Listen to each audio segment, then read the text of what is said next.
लिए मेरी तरफ से आपके लिए दो शब्द। नारी कहीं भी कैसा भी बोझ उठा सकती है।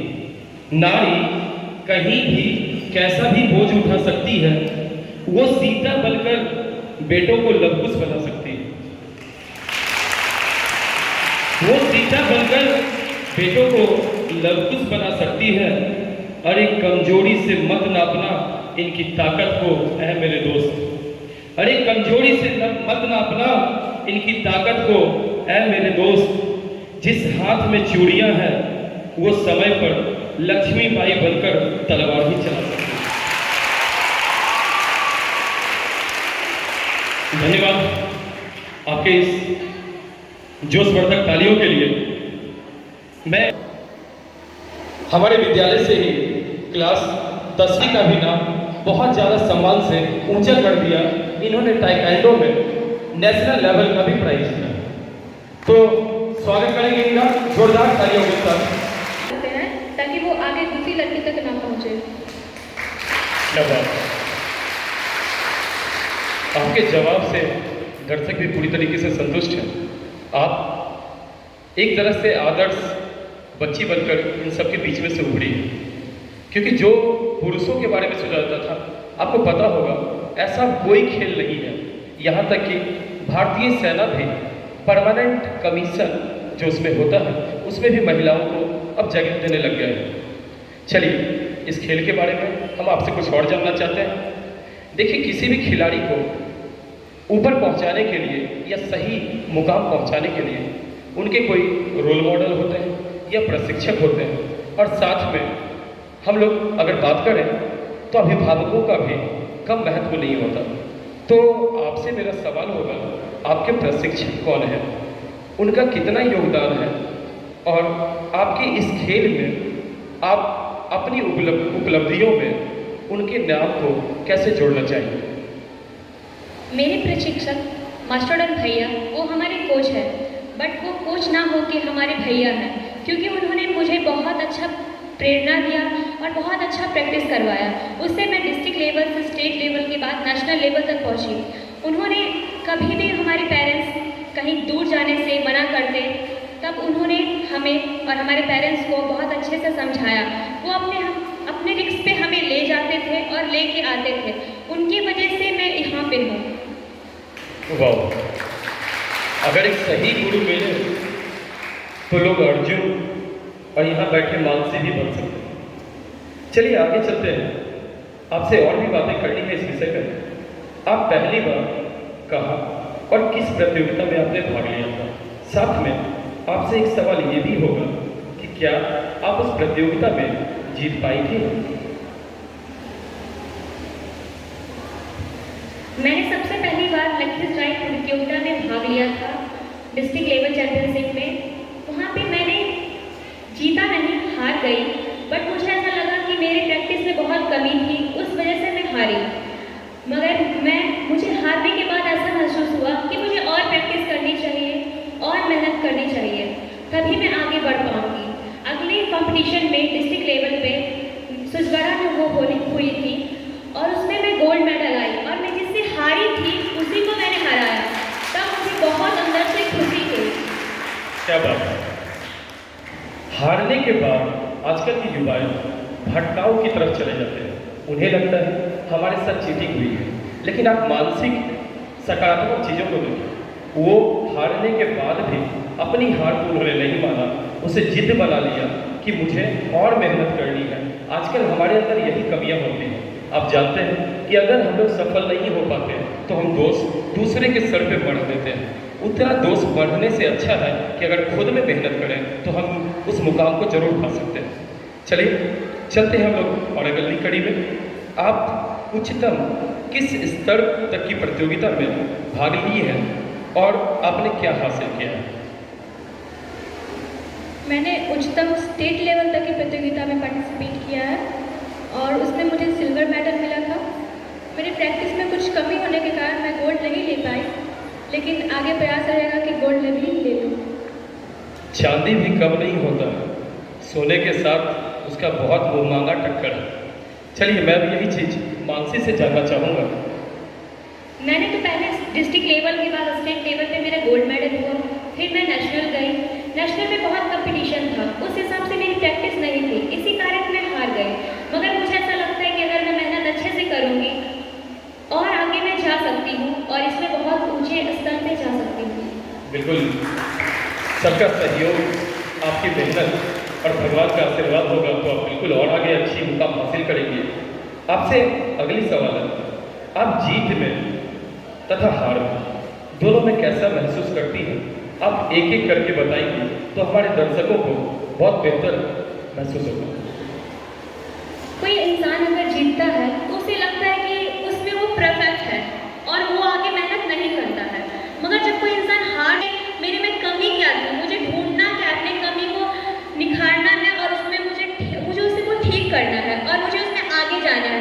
और जब कोई इंसान हार जाता है ना तो उसको एक जिद हो जाता है कि नहीं, मुझे तो जीतना ही है और मुझे जिससे मैं हारी हूँ उसी को हराना है। वाह, अब ये देखिए, जीतने के बाद आप बिल्कुल सामान्य स्थिति में रहते हो और हारने के बाद आप अपनी मेहनत को और ज़्यादा बढ़ा देते हो। ये हमें हमेशा ही ऊर्जावान बनाती है। चलते हैं हम लोग आगे का सवाल। इस खेल को आप अपने कैरियर के हिसाब से कितना तवज्जो देती हैं? क्या इस खेल से कोई अपना खुशहाल जीवन व्यतीत कर सकता है? पहले तो मैं ये कहना चाहूँगी, कोई भी इंसान हर चीज़ में परफेक्ट नहीं होता। अगर कोई मेंटली रूप से स्ट्रांग है और फिजिकल रूप से स्ट्रांग नहीं है तो पहले तो उसे दोनों रूप से स्ट्रांग होना पड़ता है, तभी कोई इंसान परफेक्ट कहलाता है।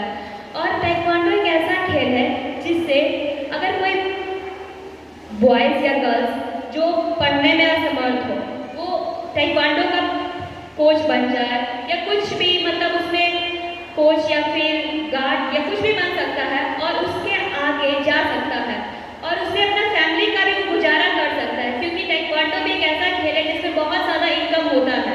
अगर आप अच्छे टीचर बन जाओगे तो उसमें आप प्रैक्टिस अच्छे से करवाओगे, बच्चे को प्रेरित करोगे तो आप आगे जा सकते हो और इसमें बहुत अच्छा खुशहाल जीवन जी सकते हो। चलिए, ये आपने बहुत सही बोला। हमारे गार्जियन या अभिभावक, आप बच्चों के भी अभिभावक होंगे, वो हमेशा बोलते हैं पढ़ोगे लिखोगे तो होगे नवाब, खेलोगे कूदोगे तो होगे खराब। अभी आपने सुना मानसी से कि ताइक्वांडो खेल कर उससे आप अपने ज़िंदगी का मुकाम भी बना सकते हैं और उससे एक अच्छी खासी आमदनी जिससे आप अपना गुजारा भी कर सकते हैं। चलिए हम लोग चलते हैं अगली कड़ी में। आप स्टेट लेवल और नेशनल लेवल पर खेली, इसमें सबसे महत्वपूर्ण योगदान किनका रहा है? सबसे पहले तो मेरे कोच मास्टर भैया का योगदान बहुत ज़्यादा रहा और मेरे पेरेंट्स का, क्योंकि अगर मेरे पेरेंट्स आगे नहीं आने देते तो मैं लिखल ही नहीं पाती और ताइक्वांडो का नाम भी नहीं जानती थी। और फिर मेरा, अगर मैं अच्छे से प्रैक्टिस करूँगी तभी तो मैं आगे जा सकती हूँ। और अगर किसी चीज़ में आपकी रुचि हो तभी आप आगे जा सकते हो। अगर किसी चीज़ में रुचि ना हो तो आप कभी कितना भी प्रैक्टिस कर लो पर आप आगे नहीं जा सकते। किसी चीज़ में भी रुचि लाना एक बहुत बड़ा योगदान होता है किसी भी इंसान को। वाह, तो आपने सुना बात से, इन्होंने अपनी बेजोड़ मेहनत, अपने अभिभावक तथा अपने गुरु तीनों का योगदान बताया। कोई भी आदमी कभी भी अगर कुछ सक्सेस प्राप्त करता है तो वो सबसे पहले उसके अभिभावक की यह भूमिका है। आप इतनी सारी की लड़कियाँ यहाँ बैठी हो, आपके घर वाले, आपके अभिभावक कहीं ना कहीं बहुत बेहतर मेहनत कर रहे हैं, तभी आपको उन्होंने इस परिवेश में भेजा है। सीबीएसई स्कूल में पढ़ाना और पढ़ना बहुत बच्चों का सपना होता है और आपको ये सपना नहीं हकीकत के रूप में बनाने वाले आप सबके माँ बाप को बहुत ही जोरदार सैल्यूट।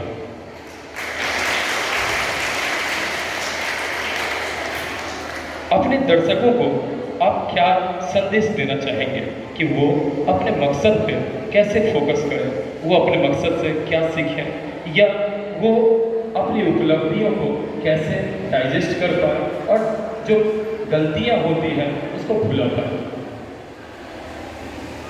मेरे नज़रिए से हर लड़की को, चाहे वो किसी भी एज की हो, छोटी बच्ची से लेके बड़ी महिलाओं तक, सभी को सेल्फ डिफेंस तो जरूर सीखना चाहिए।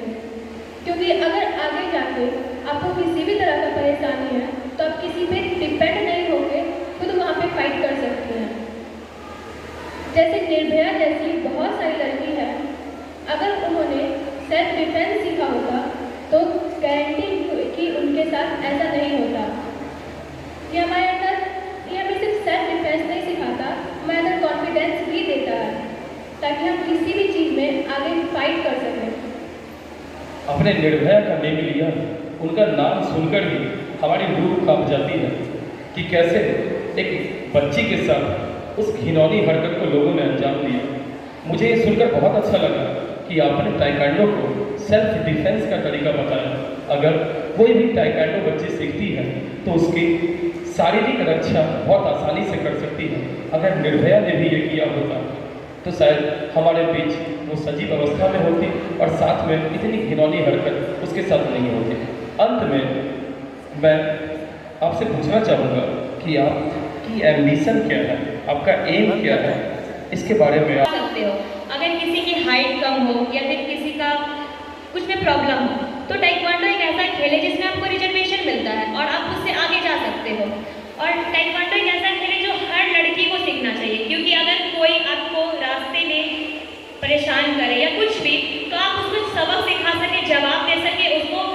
अगर वो इंसान ऐसा ना कि वो किसी और को छेड़े, आप उसे ऐसा सबक सिखाएं कि वो दूसरे को छेड़ने से पहले सोचे, 10 बार सोचे कि नहीं मेरे साथ एक इंसान ने मेरे साथ ऐसा काम किया है जो दूसरों के साथ मुझे नहीं करने चाहिए।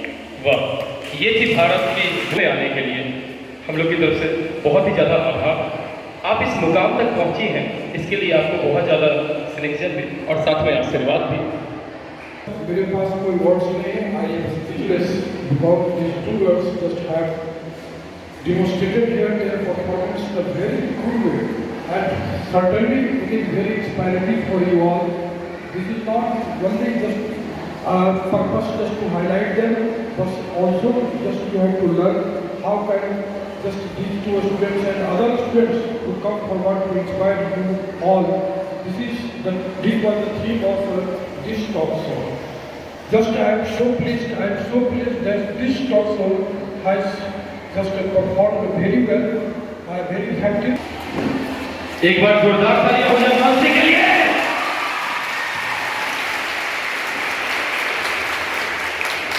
अब संस्कृति भी कहाँ पीछे रहने वाली है। तालियों से स्वागत करेंगे ताकि बच्चों का हौसला हमेशा बढ़ते रहे।